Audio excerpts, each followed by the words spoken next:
Hello दोस्तों, नमस्कार। बहुत बहुत स्वागत है आपका अपने एजुकेशनल चैनल में जिसका नाम है न्यू स्टडी प्लैनेट। तो कैसे हैं आप लोग? उम्मीद करते हैं आप भी अच्छे होंगे और आपकी तैयारियां भी अच्छे से चल रही होंगी। बात करें अगर आज के टॉपिक की, तो आज का जो टॉपिक है वो है शिक्षा मनोविज्ञान, जो कि इम्पॉर्टेंट है बहुत ही ज़्यादा यूपी टेट के लिए, सी टेट के लिए और सुपर टेट जैसी परीक्षाओं के लिए। तो आइए शुरू करते हैं आज का अपना वीडियो बिना वक्त गंवाए हुए और लेते हैं आज का पहला प्रश्न। आज का हमारा पहला प्रश्न है, रॉस ने शिक्षा को क्या माना है? रॉस ने शिक्षा को क्या माना है? समानांतर क्रिया, द्विमुखी प्रक्रिया, त्रिमुखी प्रक्रिया या फिर उपरोक्त सभी? तो सही उत्तर है द्विमुखी प्रक्रिया। लेते हैं अगला प्रश्न। निम्नलिखित में कौन नियमित शिक्षा के अंतर्गत नहीं आता? निम्नलिखित में से कौन नियमित शिक्षा के अंतर्गत नहीं आता? स्कूल, धर्म, पुस्तकालय या फिर शिक्षण विधि? तो सही उत्तर हो जाएगा आपका विकल्प नंबर बी, धर्म। ठीक है, चलिए नेक्स्ट क्वेश्चन क्या है। निम्नलिखित में से किसका प्रभाव बालक के विकास पर पड़ता है? निम्नलिखित में से किसका प्रभाव बालक के विकास पर पड़ता है? समाज, परिवार, विद्यालय या फिर उपरोक्त सभी? तो आपको बता दें कि बालक पर समाज, परिवार, विद्यालय सभी का प्रभाव पड़ता है, तो विकल्प डी सही हो जाएगा। अगला प्रश्न है, विनय के अनुसार बुद्धि में निहित है। विनय के अनुसार बुद्धि में निहित है ज्ञान, आविष्कार, निर्देश या आलोचना या फिर उपरोक्त सभी? तो सही उत्तर हो जाएगा विकल्प डी, एक बार फिर से उपरोक्त सभी यहाँ पे सही उत्तर हो जाएगा। आइए अब लेते हैं अपना अगला प्रश्न। अभिप्रेरणा उद्दीप्त करती है आदतों को, चरित्र को, क्रियाशीलता को या फिर उपरोक्त सभी को? किसको उद्दीप्त करती है अभिप्रेरणा? तो सही उत्तर हो जाएगा यहाँ पे विकल्प नंबर सी, क्रियाशीलता को। अगला प्रश्न है, प्रबलन सिद्धांत का प्रतिपादन किसने किया था? स्किनर ने, पावलोव ने, थॉर्नडाइक ने या फिर C.L. हल ने? चार विकल्प हैं, कौन सा विकल्प सही हो जाएगा? तो सही विकल्प हो जाएगा C.L. हल। यहाँ पे विकल्प डी सही उत्तर है। चिन्हों द्वारा सीखना सिद्धांत के प्रतिपादक कौन है? चिन्हों के द्वारा सीखना सिद्धांत के प्रतिपादक कौन है? ड्रेवर, कोफका, कोहलर या फिर टॉलमैन? तो सही विकल्प हो जाएगा विकल्प डी, टॉलमैन। चिन्हों द्वारा सीखना किसका सिद्धांत है? टॉलमैन का सिद्धांत है। बुद्धि के क्रमिक सिद्धांत के जनक कौन है? बुद्धि के क्रमिक सिद्धांत के जनक कौन है? थॉमसन है, थॉर्नडाइक है, स्पीयरमैन है या फिर बर्ट एवं बर्नन है? कौन है बुद्धि के क्रमिक सिद्धांत के जनक? विकल्प नंबर डी है बर्नन, बर्ट एवं बर्नन। नेक्स्ट क्वेश्चन है, कौन प्रौढ़ों को अपने मार्ग की बाधा समझता है? निम्नलिखित में से कौन प्रौढ़ों को अपने मार्ग की बाधा समझता है? शिशु, बालक, किशोर या फिर उपरोक्त सभी? कौन सा विकल्प सही है? तो यहाँ पे जो सही विकल्प है किशोर, विकल्प सी। नेक्स्ट क्वेश्चन है, अवधान क्या होता है? अवधान क्या होता है? ज्ञानात्मक होता है, क्रियात्मक होता है, भावात्मक होता है या फिर उपरोक्त सभी होता है? कौन सा विकल्प चारों विकल्पों में सही है? तो सही विकल्प है हमारा विकल्प डी, उपरोक्त सभी। नेक्स्ट है, बाल्यावस्था में किस पर विशेष बल दिया जाता है? बाल्यावस्था में किस पर विशेष बल दिया जाता है? पढ़ाई पर, काम पर, विचार पर या फिर भाषा पर? किस पर विशेष बल दिया जाता है बाल्यावस्था में? तो वो है भाषा। भाषा पर विकल्प डी हमारा सही उत्तर हो जाएगा। किसने शैशवावस्था को सीखने का आदर्श काल माना है? किसने शैशवावस्था को सीखने का आदर्श काल माना है? वुडवर्थ ने, फ्रॉबेल ने, वैलेंटाइन ने या फिर थॉर्नडाइक ने? सही विकल्प कौन सा है? तो सही विकल्प है विकल्प सी, वैलेंटाइन। नेक्स्ट क्वेश्चन है, विकास में सदैव निहित रहता है। विकास में सदैव निहित रहता है क्या? प्रगति, उन्नति, अभिवृद्धि या फिर अधिगम? इंपॉर्टेंट क्वेश्चन है, कौन सा विकल्प सही हो जाएगा? तो सही विकल्प हो जाएगा विकल्प सी, अभिवृद्धि। नेक्स्ट है, निम्नलिखित में से बालक को जन्म से क्या प्राप्त होता है? निम्नलिखित में से बालक को जन्म से क्या प्राप्त होता है? सहज योग्यताएं प्राप्त होती हैं, अनुशासन प्राप्त होता है, तर्क शक्ति प्राप्त होती है या फिर उपरोक्त सभी? तो सही उत्तर हो जाएगा विकल्प ए, सहज योग्यताएं। नेक्स्ट क्वेश्चन है, पहचान विधि किसका मापन करती है? पहचान विधि किसका मापन करती है?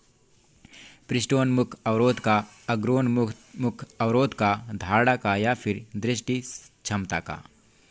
तो सही विकल्प हो जाएगा विकल्प सी, धारणा का।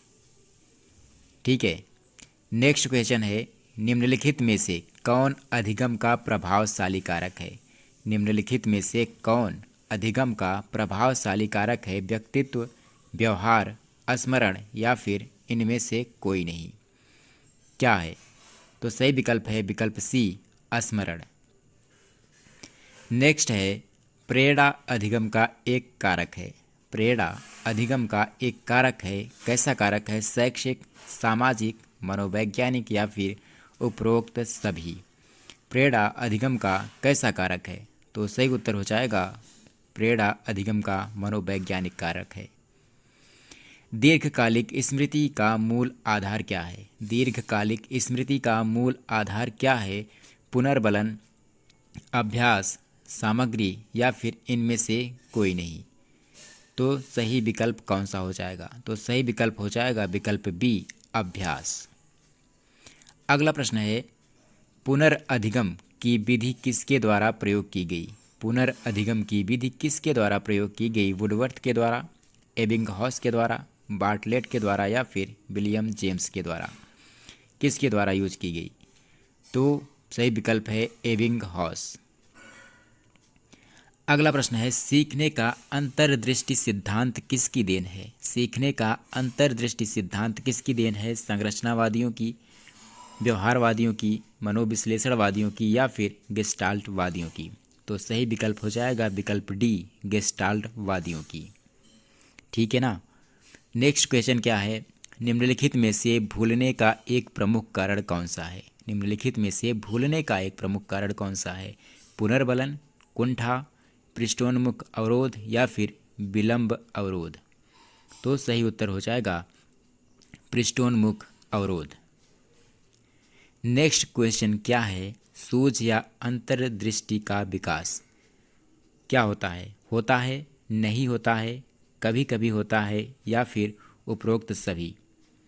तो सही उत्तर हो जाएगा सूझ या अंतर्दृष्टि का विकास होता है, यानी विकल्प ए हमारा सही हो जाएगा। नेक्स्ट है, अधिगम या प्रशिक्षण स्थानांतरण है एक, क्या है? प्रतिक्रिया है, अनुक्रिया है, व्यवहार है या फिर प्रक्रिया है? क्या है अधिगम? अधिगम या प्रशिक्षण स्थानांतरण एक प्रक्रिया है, विकल्प हमारा डी सही विकल्प हो जाएगा। अगला प्रश्न है, विद्यार्थी को प्रेरित करने की विधि है। विद्यार्थी को प्रेरित करने की विधि कौन सी है? प्रतिस्पर्धा, आत्मगौरव, दंड या फिर उपरोक्त सभी? प्रेरित करने की विधि कौन सी है विद्यार्थी को? तो उपरोक्त सभी यहाँ पे सही उत्तर हो जाएगा। नेक्स्ट क्वेश्चन है, स्मृति किस तरह की क्रिया है? स्मृति किस तरह की क्रिया है? शारीरिक, मानसिक, व्यावहारिक या फिर ये सभी? कौन सा विकल्प सही होगा? स्मृति किस तरह की क्रिया है? तो स्मृति एक मानसिक क्रिया है, विकल्प बी हमारा सही विकल्प हो जाएगा। लेते हैं अगला प्रश्न, चेतना व्यक्ति का कैसा गुण है? चेतना व्यक्ति का कैसा गुण है? अस्वाभाविक, स्वाभाविक, आंशिक या फिर प्राकृतिक? कौन सा विकल्प यहाँ पे सही है? तो सही विकल्प है विकल्प बी, स्वाभाविक। चेतना व्यक्ति का स्वाभाविक गुण है। अगला प्रश्न है, एबिंगहॉस ने स्मृति संबंधित प्रयोग किस पर किया? एबिंगहॉस ने स्मृति संबंधित प्रयोग किस पर किया? पशुओं पर, दूसरों पर, स्वयं पर या फिर किसी पर भी नहीं? तो सही उत्तर हो जाएगा स्वयं पर। एबिंगहॉस ने स्मृति संबंधित प्रयोग स्वयं पर किया। अगला प्रश्न है, किस बुद्धि को गामक या यांत्रिक बुद्धि भी कहते हैं? किस बुद्धि को गामक या यांत्रिक बुद्धि भी कहते हैं? मूर्त बुद्धि, अमूर्त बुद्धि, सामाजिक बुद्धि या फिर उपरोक्त सभी? गामक या यांत्रिक बुद्धि किसे कहते हैं? तो वो है विकल्प ए मूर्त बुद्धि। नेक्स्ट क्वेश्चन लेते हैं, एक शिक्षक के घर में क्या सर्वाधिक वांछनीय है, यानी एक शिक्षक के घर में क्या होना चाहिए, लाइब्रेरी, पंखा, एसी या फिर टेलीफोन। तो सही उत्तर है, आसान सा उत्तर है विकल्प ए लाइब्रेरी। एक शिक्षक है तो उसके घर में लाइब्रेरी होना आवश्यक है। सर्वप्रथम रूढ़ियुक्त संप्रत्यय का प्रयोग किसने किया। नेक्स्ट क्वेश्चन है, सर्वप्रथम रूढ़ियुक्त संप्रत्यय का प्रयोग किसने किया, मैकडूगल ने, स्किनर ने, शेरिफ ने या फिर लिपमैन ने। तो सही विकल्प हो जाएगा विकल्प डी लिपमैन। तो दोस्तों इस वीडियो में इतना ही। अगले वीडियो में एक नए टॉपिक के साथ आपसे मिलेंगे, तब तक के लिए नमस्कार। और हाँ, ये वीडियो अगर आपको पसंद आया हो तो वीडियो को लाइक कीजिए, शेयर कीजिए और कमेंट कीजिए। और हाँ, अगर चैनल पर आप नए हैं तो चैनल को सब्सक्राइब करना ना भूलें, ताकि अपलोड होने वाले वीडियोज़ की नोटिफिकेशन आप तक सबसे पहले पहुँच सकें।